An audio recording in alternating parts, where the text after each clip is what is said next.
So let's give a proper unboxing for the Apple Watch. You'll have a pull tab on this side, right here. So go ahead and pull. And then you'll have one on the opposite side. Pull. You lift. And there you go. Apple Watch Ultra. And the charging cable, which is going to be the same as this one here. Aluminum, USB-C, but it's a braided cable. That's the unboxing of the Apple Watch Ultra. We'll get that set up and everything and compared to this one. So let me go ahead and take this one off. And this is the Alpine Loop. The bands themselves are $99, so you can get the Ocean Loop. And I did like this band. It's stretchy. The holes are pretty kid, but because of that, it adds some bulk to it.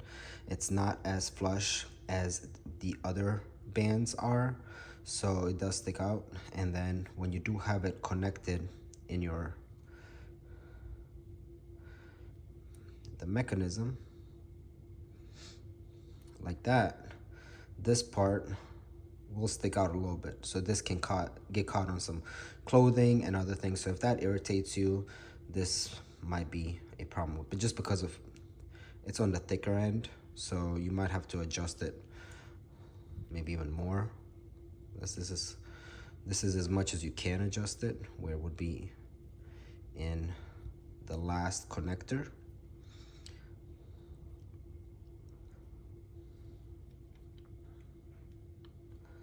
So let's try that out. More like this. So that is a little bit more flush. But if this gets pulled, then it's loose. So most people will most likely keep it on this connector here. But when it comes to the band, my issue was all of these left markings, as you can see right there. And over time, it started becoming uncomfortable. You could definitely feel the band's pressure on it. It wasn't the same. And I come from using the Sport Loop, which was stretchy and fairly thin. The only thing that I did not like about these, that is, I had to constantly wash them and clean them, because you sweat and it does hold the moisture, so over time can get a smell. But the Alpine Loop, let's see if it's going to be as comfortable. So unbox it, pull this tab here. Shows you how to connect it, how to set it up. Now I went with the medium size, and you will have to gauge, maybe measure your wrist to know what size you need. Okay.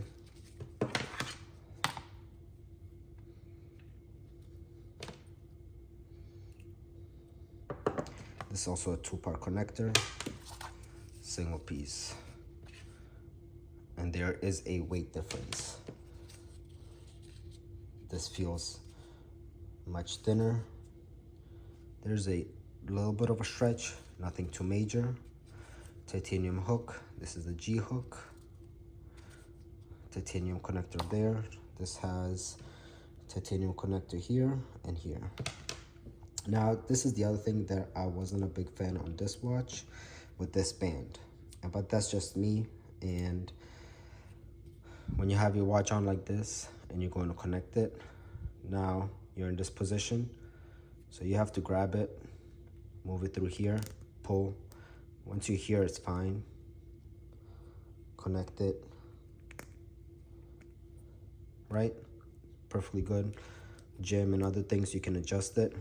But if you are wearing gloves or straps, this band here is thicker, so adjustment and how it's gonna sit there is a little bit different. You can see the thickness.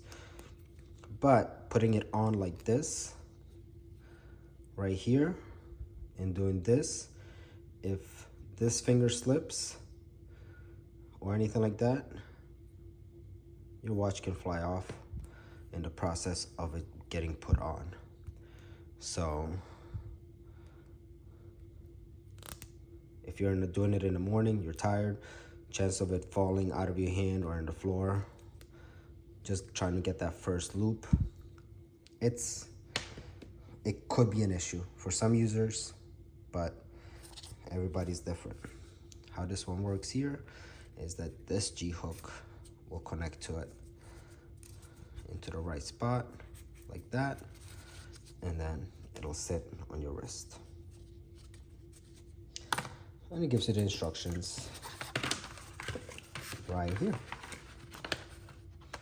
So you want the loop on top. Let's go ahead and grab the Apple Watch.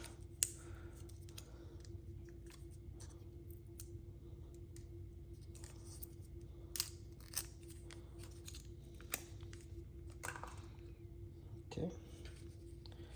And we want to slide this in here.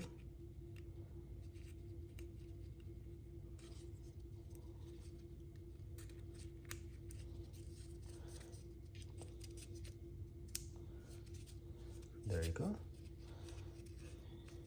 And then with this one, what you do have to be careful with the G hook part hitting here constantly.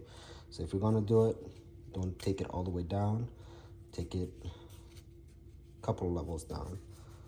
This is a medium and it fits my wrist perfectly fine. So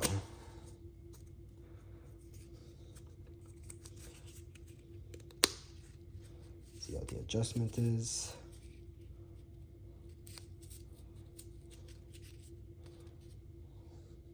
There you go.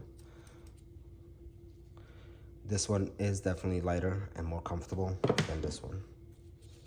I can tell you that right away. And this doesn't move anywhere.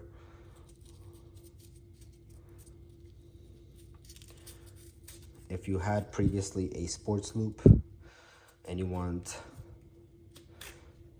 something a little bit different than a sports loop with a titanium grip or anything like that, the Alpine Loop is the one to go with.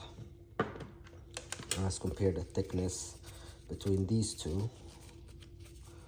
So you have the sports loop and the Alpine Loop.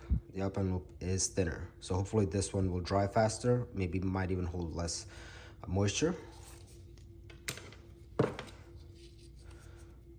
But you can see the thickness level. It's a big difference there. So I'll have to set this Apple Watch up, back this one up, set this one up, and go ahead through the process. But if you're getting an Apple Watch Ultra, my recommendation is either the Alpine Loop or the Trail Loop. Those probably are going to be your best options for a comfortable fit. This one here, if you're used to big, thick bands, then go ahead and go for it. It is a good band, water resistant, it doesn't hold moisture or anything like that. But I would go with these bands, and if you're looking for a rubber band, then I would go with the older style band because they're thinner and they're interchangeable with these from the Series 7, Series 8, and so on. So hope you guys enjoyed the video. Hit the like and subscribe, and thank you for watching.